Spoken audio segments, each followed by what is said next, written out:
কে এমন একটা অবস্থা ছিল যে আমার কোনো সেন্স ছিল না। ওখান থেকে আমাকে কয়েকজন 2 থেকে 3 জন আমাকে কোলে করে নিয়ে গেছে। আমার যেহেতু স্কুল 4টা পর্যন্ত শেষ করে ফ্রি থাকতাম তখন যেতাম আর কি। আমার ফ্যামিলি তো অ্যালাউ ছিল না, প্রথমত যেহেতু ছোট একটা বাচ্চা তখন অ্যালাউ ছিল না। তারপরে চুরি করে চলে যেতাম, হ্যাঁ চুরি করে করে যেতাম, যেহেতু বাইরে কোচিং পড়া হইতো, কোচিংয়ের নাম দিয়ে চলে যেতে পারতাম, বিভিন্ন বাহানা দিয়ে যেতে পারতাম। তো এরকম করতে করতে যখন হচ্ছে আপনার 15 জুলাই, যেটা হচ্ছে 14 তারিখ রাতে হচ্ছে যে একটা গালি দেওয়া হয়েছে তুমি কে আমি কে রাজাকার, এটা বলার পর হচ্ছে রাতে যে আন্দোলনটা বের হয়, এরপরের দিন 15 জুলাইতে হচ্ছে যে বিসি চত্বরে, যে ঢাকা ইউনিভার্সিটি বিসি চত্বরে যে মারামারি এটা হয়, ওখানে গিয়ে হচ্ছে আমি আহত হই আর কি। ছাত্রলীগে বেধড়ক পিটায়। এক পর্যায়ে হচ্ছে আমাকে এমন একটা অবস্থা ছিল যে আমার কোনো সেন্স ছিল না। ওখান থেকে আমাকে কয়েকজন 2 থেকে 3 জন আমাকে কোলে করে নিয়ে গেছে। ছবিটা অনেক ভাইরাল হয়েছে, দেখলাম বিভিন্ন নিউজ, ইন্টারন্যাশনাল নিউজগুলোতেও দেখায়, ইনফ্যাক্ট এখনও দেখায়, দেখি মাঝে মাঝে বিভিন্ন লেখালেখি করা হয়, দেখি আর কি।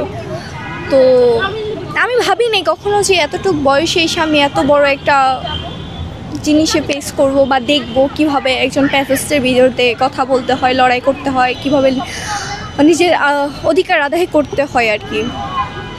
দেখুন ওই 4 তারিখের কথাই মনে পড়ে, যখন 4 তারিখের রাতে সকাল 9টা থেকে রাত 12টা পর্যন্ত আমি বাহিরে কাটাইছি। তখন ওই এখন আমি ঘুমাইতে পারি না।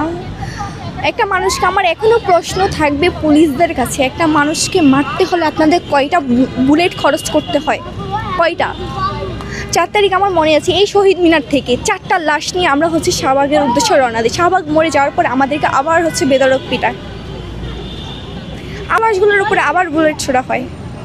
কয়টা বুলেট লাগে ওই লাশগুলোকে, মৃত মানুষকে আবার মারা হয়, এটা কীভাবে পসিবল?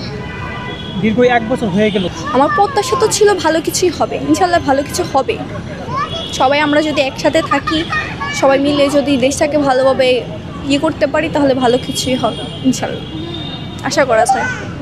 রিং গভর্নমেন্ট যারা আছে ভালোই কিছু আশা করা যায় আমাদের থেকে। আমি মনে করবো যে জুলাই কারো বাপের না, সরি কেউ হচ্ছে আমার কথাগুলোকে একটু খারাপভাবে নেবে না। জুলাই কারো বাপের না, কারো সম্পত্তিও না। আমরা জুলাই যোদ্ধা, কারো বাপের না, সম্পত্তিও না।